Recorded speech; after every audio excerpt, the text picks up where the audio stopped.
Now let me give you a little simple formula for goal setting. Okay? We take 2.5 hours on the weekend for the whole 10-year plan. We don't have time for that tonight. But let me get you started with a little simple formula Mr. Schoaf gave me. And maybe this will be helpful. First of all, I've divided goals into two parts. First is long range. Long range goals. That's your dreams. Your dreams for the next 3, 5, 10, 20, 30, 40 years. Actually, the rest of your life. Your dreams. You've got to keep dreaming. Ronald Reagan, president, said to the joint session of Congress a few weeks ago, "The Republic is a dream. And if we don't keep dreaming, we will lose the Republic." Your better future is a dream for yourself and for your family. Where do you want to go? What do you want to do? What do you want to be? What do you want to see?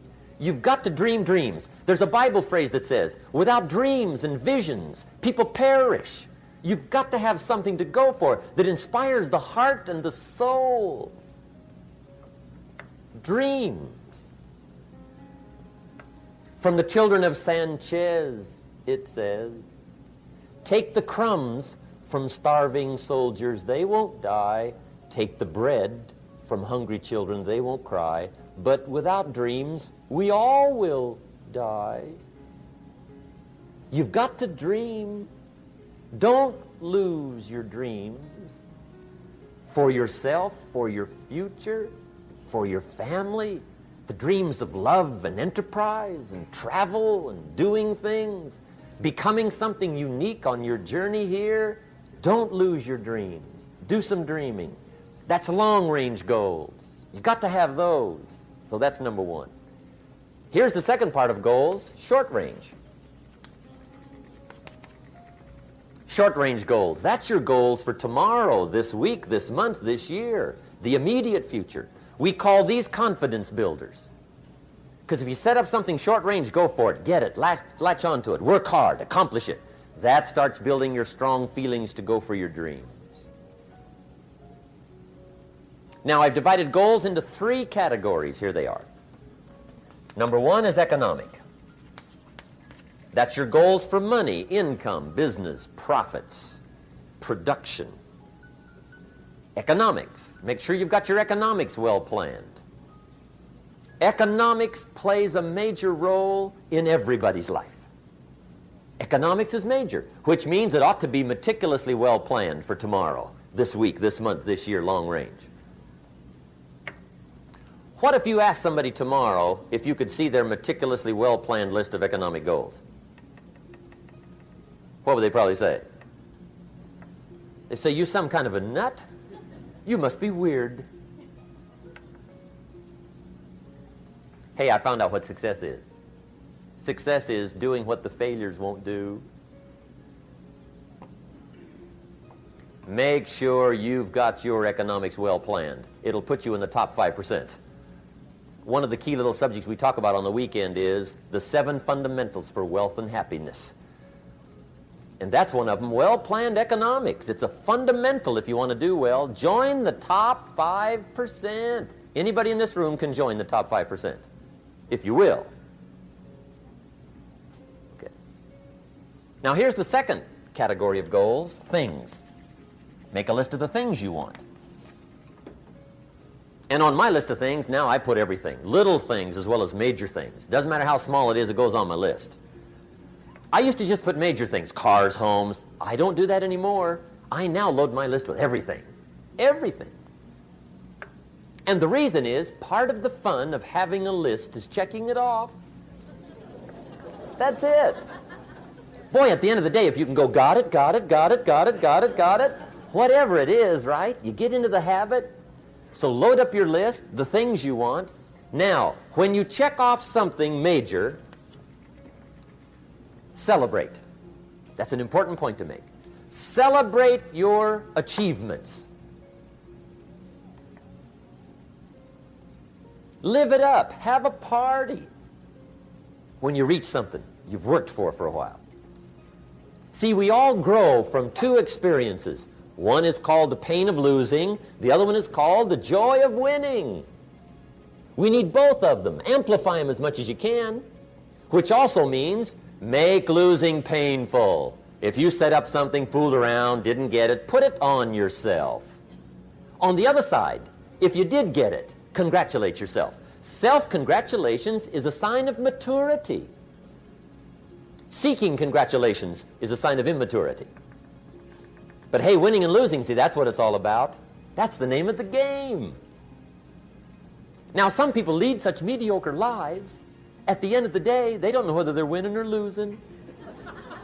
They got no clue. Guy's just going through the day with his fingers crossed. There's a better way. Okay, here's the third category of goals, personal development. Put those goals together. Personal development goals. That's your goals to be stronger, more decisive, be a speaker, be a leader, learn a language, all kinds of skills. Okay? The whole weekend seminar was designed to improve all your skills so that you walk away more skillful. And that's what you want, the personal development skills. That's what attracts, that's what brings good things to your life, the person you become more skillful. Now, this is quite a package to work on. Economics, things, personal development. For tomorrow, this week, this month, this year, long range. Okay? That'll get you started. Now, here's the simple formula for setting goals. It goes like this. A, work on your goals. That's step one. Work on them. And I put the word work there deliberately. Setting goals is plain hard work. I don't want to kid you. We haven't come here tonight to kid each other. It's work. I know it's work. That's why a lot of people just let it slide. It's work. Many people work hard on their job, but they don't work hard on their future. They just let that slide. And the work involved is making plans. I know most people don't. I understand that. But don't let that be you. Guy says, well, yeah, you work where I work, but the time you struggle home, it's late. You've got to eat a bite of supper, watch a little TV, get to bed. You can't sit up half the night. Plan, plan, plan. And the guy's behind. Good worker, hard worker, sincere. But you've got to be better than sincere, working hard. You've got to be better than a good worker. You've got to be a good planner. Somebody once wisely said, the people who fail to plan are planning to fail. Well said. So work on your goals. Here's step two. Write your goals down. That's so important. I teach my staff around the world, put your goals in your journal. Because one of the major people you want to study is yourself. Say, here's the list of goals I put together 3 weeks ago. Here's the list of goals I put together 2 years ago. Here's some of the changes I made, rearrangement of my priorities. I scratched these off, I put these on, I've gotten these. Study your accomplishments, study what your desires are. Put them on paper, write them down. Here's another reason for writing your goals down. It shows you're serious about doing better. And to do better, you gotta get serious. You don't have to be grim, but you must be serious. Everybody hopes things will get better. Everybody hopes. Poor people hope. That ought to tell you something. It means the future does not get better by hope. It gets better by plan. I used to have the affliction called passive hope. It's an affliction. It's bad. Probably what's even worse than that is happy hope. Now that is really bad. That's bad. Happy hope. The guy's 50 and he's broke and he's still smiling. See, that's not good. So get serious about your goals. Put them on paper. Write them down. There's all kinds. His goals, her goals, their goals. Business goals, financial independence goals, family goals. I mean, there's so many things to work on this that if you don't get busy and work on it, sure enough, the time will pass. And sure enough, 5 years from now, you'll wind up where you don't want to be, wearing what you don't want to wear, driving what you don't want to drive, being what you don't want to be. Now's the time to fix it. Now, here's the third step to your goals. Check the size of your goals and the kinds of goals. How big they are, what kind they are, affects you. And here's one of the important phrases of the evening. Your goals are affecting you, whatever they are. Your goals affect your handshake. Your goals affect your attitude, personality. Your goals affect the way you walk, the way you talk, the way you dress. All day long, we're being affected by our goals. Now, some people have goals, but they have such lousy goals. The effect is bad. I asked a guy one time, what are your goals for this month? The guy said, look, if I could just scrape up enough money to pay these lousy bills. That was his goal. I'm not saying it isn't a goal. It's a goal, but it's such a lousy goal, the effect is bad. You don't jump out of bed on Monday morning and say, oh boy, another chance to go out and scrape up the money to pay my lousy bills. See, you don't do that. Usually you say, oh, not another Monday.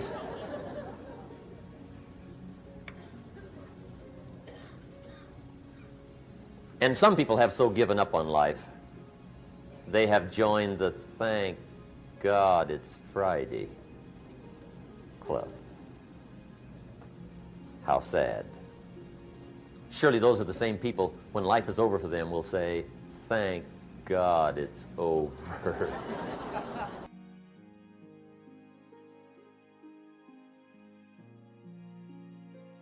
But I think that's good advice. Don't be a follower, be a student, right? Take advice, but not orders. Take information, but don't let somebody, order your life. Make sure what you do is the product of your own conclusion. Excellent note to make. Make sure what you do is the product of your own conclusion. Not to do what someone else says. Take what someone else says, process it, think about it, ponder it. If it makes you wonder, if it makes you think, then it's valuable. Then when you go take action, make sure that the action is not what somebody told you to do. Make sure the action is the product of your own conclusion. If you'll follow just a little bit of those simple guidelines, I'm telling you, the learning process can be speedy, swift, powerful. Your learning curve can go up, and then applying it to your business, your life, your family, conversations, equities of all kinds. You'll find some progress like I did that first 5 years when I met a teacher willing to share with me, turn my life around.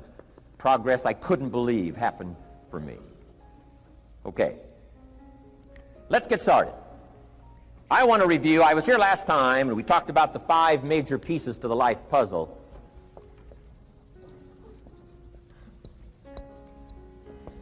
And I just want to review those because it lays such a good foundation for all the rest that I want to share with you today. We got a lot of subjects to cover, so we're going to go rather swiftly, okay? Put on your mental track shoes here and run with me today, because I'm going to deal mostly in concepts. Expect you to, fill in a lot of the details, because I've got a lot to share. I want to get through it all. But let's lay this foundation again of the 5 major pieces. Happens to be the title of my latest book. But I think it is so valuable in laying a foundation. It's some of the things I learned between ages 25 and 30. The teacher who taught me so well. He dealt in these fundamentals, we call these. Fundamentals. We call these basics. Basics for sports, fundamentals for sports, fundamentals for your business, fundamentals for the way you deal with your family, a few simple things. Few basic things that if you practice every day can make all the difference in the world, how it works out. I boiled it down to 5 major pieces to the life puzzle. Let's just review those. Number 1 is philosophy. Philosophy, as I taught the last time I was here, philosophy, in my personal opinion, is the major determining factor in how your life works out. Philosophy, the major determining factor in how your life works out. Philosophy. To form our philosophy, you got to think. You got to use your mind. You got to process ideas. And this whole process over a lifetime, starting way back here when we were children, schools that we've attended, our parents, our experiences, all this stuff that we've processed by the thinking process helps to develop our philosophy. And in my opinion, each person's personal philosophy is the major factor in how your life works out. Here's what I called it in that last presentation when I was here. It's called the set of the sail. Each person's personal philosophy is like the set of the sail. Now, I used to think it was circumstances that ordered my life. If someone would have asked me at age 25, Mr. Rohn, how come you're not doing well? Pennies in your pocket, creditors calling, nothing in the bank, behind on your promises to your family, you live in America, 25 years old, got a beautiful family, every reason to do well, and things are not going that well for you. What is wrong here? It would not have occurred to me to blame my philosophy. I mean, it would not have occurred to me. Saying, well, I got this lousy philosophy, and that's how come I got pennies in my pocket and nothing in the bank, and things aren't working well. That would not have occurred to me. I found it much easier to blame the government. Much easier to blame the tax problem.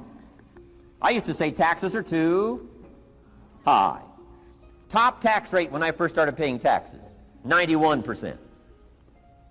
Back then, when your income reached a certain level, all your income over that, 91%. So I used to say that's too high. Now the top tax rate's about 33%. But people are still saying what? Taxes are too. See, but you can't use that anymore. If it's gone from 91 to 33, how could it be too high? Come on. I threw all that old excuse stuff away. Some people found it, though, and they're using it these days. My old list. I used to blame the traffic, the weather, used to blame circumstances, right? People say I'm too tall, I'm too short, I'm too old, I was raised in obscurity, raised on a farm, parents of modest means, all the stuff. If you were to ask me, how come you find yourself here, Mr. Rohn, age 25, living in America, land of abundance and opportunity, pennies, zero in the bank, not doing well, creditors calling, it would not have occurred to me to blame my philosophy.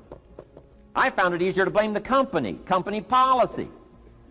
I used to say, if this is all they pay, how do they expect you to do well? So I figured that, my future was going to be tied to what everybody else was arranging, the economy and, right, interest rates. I used to say things cost too much. That was my whole explanation, not my philosophy, until my teacher taught me better that this is where the problem was, my own personal philosophy. Here's what's exciting about each person's personal philosophy. That's what makes us different than dogs and animals and birds and cats and spiders and alligators. That's what makes us different than all other life forms. The ability to think, the ability to use your mind, the ability to process ideas, and not just operate by instinct. In the winter, I'm telling you, the goose can only fly south. What if south doesn't look too good? Tough luck. It can only fly south. But see, human beings are not like a goose, can only fly south. I mean, you can turn around, go north, you can go east, you can go west, you can order the entire process of your own life. And we do that by the way we think. We do that by exercising our mind. We do that by processing ideas and come up with a better philosophy, a better strategy for our life, goals for the future, okay? Plans to achieve those goals. All this comes from developing our philosophy. Philosophy helps us to process what's available. Well, when we get here, we got seed, and we got soil, and we got some rain, and we've got some what? Sunshine, and we've got some seasons, and what? The miracle of life. Now, the key is, what do you do with all this stuff? How do you turn all this stuff that's available here into equity and promise and lifestyle and dreams and future possibilities? All of this that's possible now with human beings, how do you take all this stuff and turn it into this equities and values? Well, it starts with philosophy. What is the seed? What is the soil? What is the sunshine? What is the rain? Is it possible to take some of each of all the stuff that's available and turn it into food and turn it into value and turn it into nourishment, and turn it into something spectacular and unique that no other life form can do? And the answer is yes. But you cannot deal with all this stuff and what to do with it unless you start refining your philosophy. Think, use your mind, come up with ideas, and strengthen your philosophy. So the seed and the soil and the rain and the sunshine, this is called, the economy and the banks and the money and the schools and everything that's available out there, processing information, what to do with all that, and turn it into equity and value. That is the major challenge of life, my personal opinion. So each person's personal philosophy now is going to determine what you're going to do with seed and soil and sunshine and rain and miracle, the change of seasons. That's it. My personal opinion. Each person's personal philosophy is like the set of the sail. That's what this seminar is for today. Help you to trim a better sail. You don't need a better economy. You don't need better seed and soil. In fact, when it comes to seed and soil and rain and sunshine and seasons and the miracle of life, that's all you got. Now, what if you blame this stuff? Then you're blaming all you got. If you blame the economy, and you blame the schools, and you blame the teachers, and you blame the sermons and the preachers, and you blame, the marketplace, and you blame the company and company policy, what else is there? When some people get through with their blame list, there isn't nothing else. That's all there is.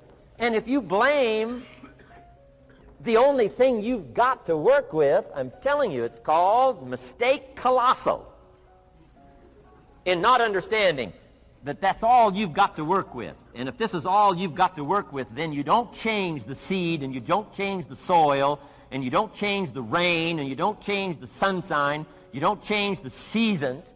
Right? Guy says, I'll take 3 springs, 4 summers, 9 falls, no winters. No, you can't fool with this stuff. You got to take it like it comes. Then what do you change to make your life work well? You got to start with your philosophy. Guess what I had to do at age 25 in order to change my own future? I had to change my mind. I had to change my thinking. I had to change my philosophy. I was messed up on what was causing my problem.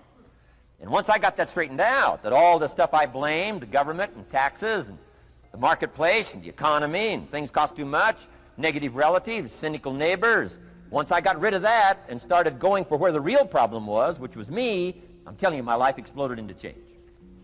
My bank account changed immediately. My income changed immediately. My whole life took on a whole new look and color immediately.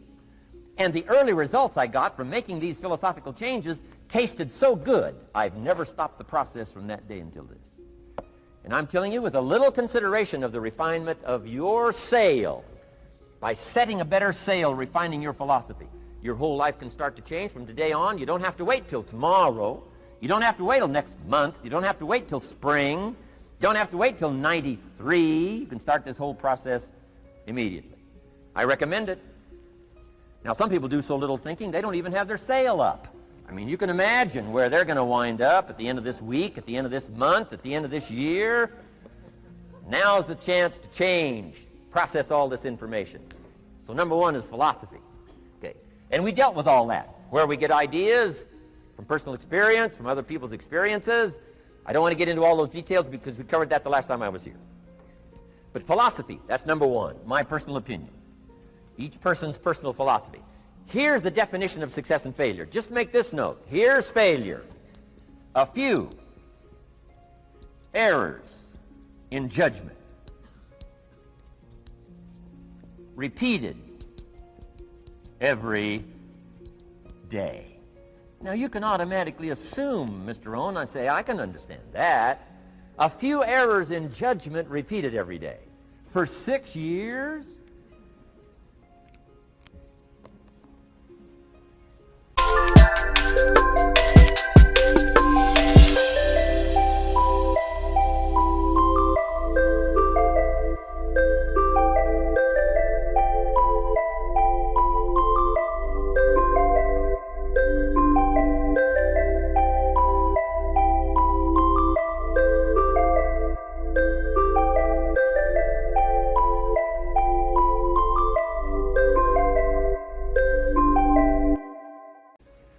I'm with my father. I think I told this story the last time I was here. My father, 88 years old, he's never been ill, still hasn't retired.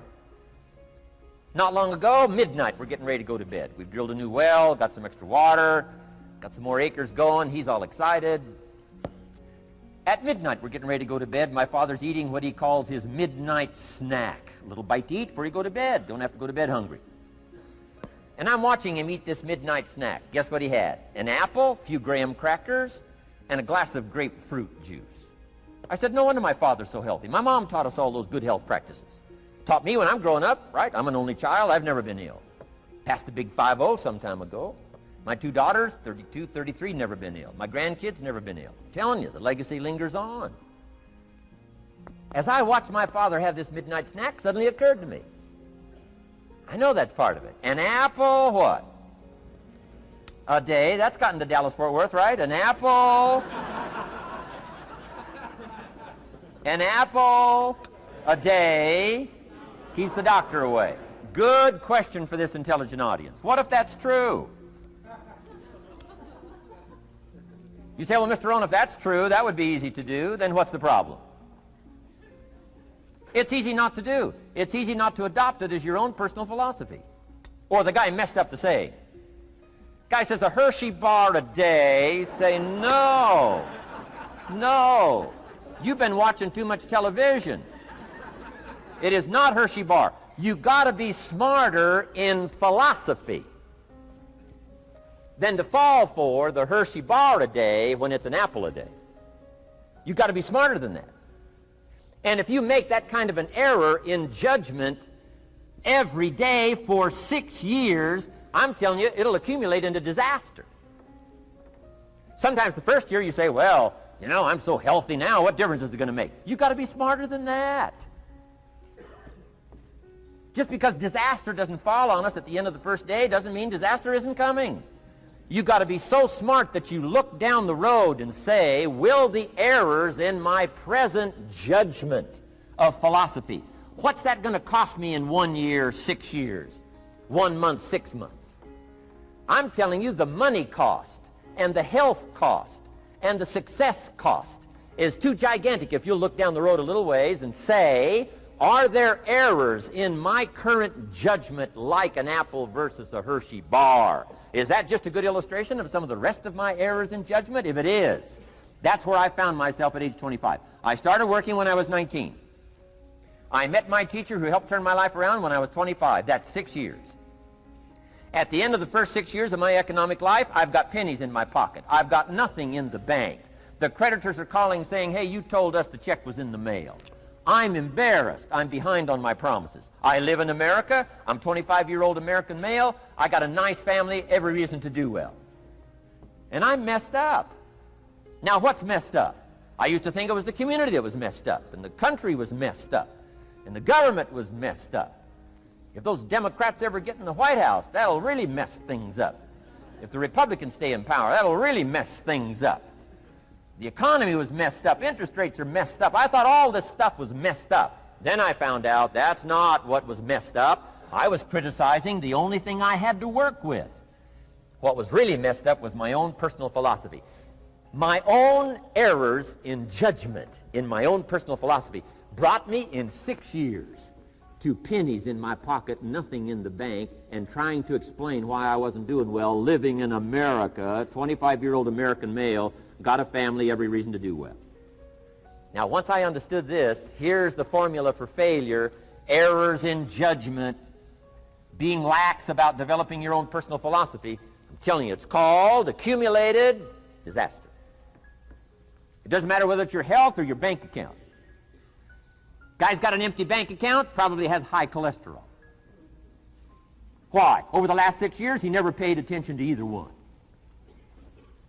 And it doesn't matter whether it's a dollar, or whether it's your money, or whether it's your cholesterol count.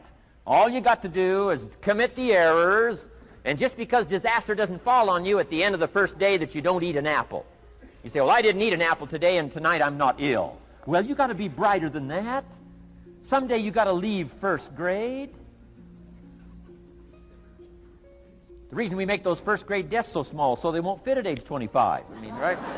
You don't belong here anymore. Come on. Now let me give you the secret to success. The formula for failure: a few errors in judgment repeated every day for 1 month starts the weakness, starts the disaster process. You can imagine what happens in 6 years. Now here's the formula for success. A few simple disciplines practiced every day. And you've started a whole new process called a whole new life. A few simple disciplines practiced every day.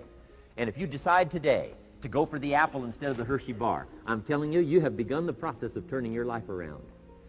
And if you keep up that process, not only with your health habits, but with your money habits and with your communication habits, with your sales habits and management habits and every other habit that you've got, if you'll start that process, eliminate the errors and replace it with disciplines practiced, I'm telling you, you can start this process of life change immediately.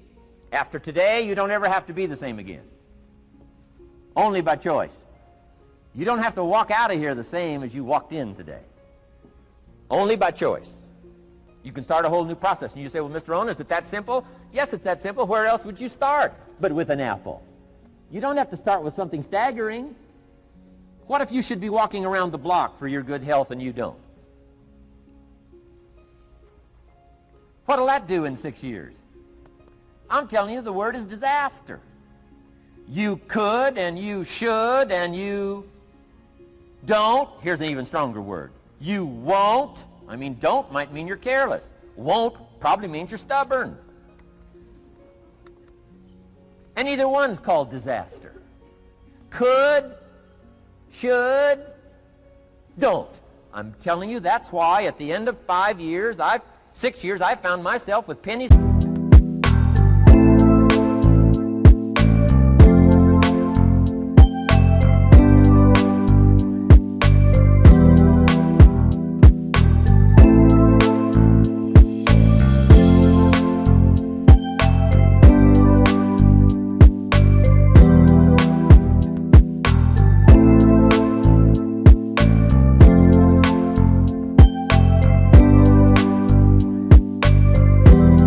Pocket, nothing in the bank, creditors calling.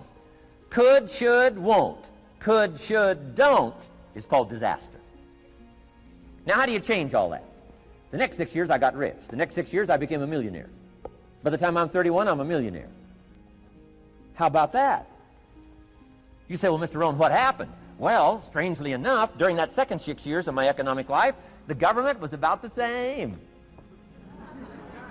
I'm telling you, taxes were about the same. My negative relatives were the same. I'm telling you, the economy was about the same, and prices were about the same, and everything else was about the same. Circumstances were about the same. Then how come I got rich? How come I totally changed my life? I was not the same. Somebody says, well, what did you go to work on to do all that? I started with my philosophy. I started amending my errors by doing some better thinking, changing my mind, coming up with ideas that I didn't have before I met my teacher. And once that whole process started for me, I'm telling you, I changed my whole life. Within a 6-year period, I was never the same.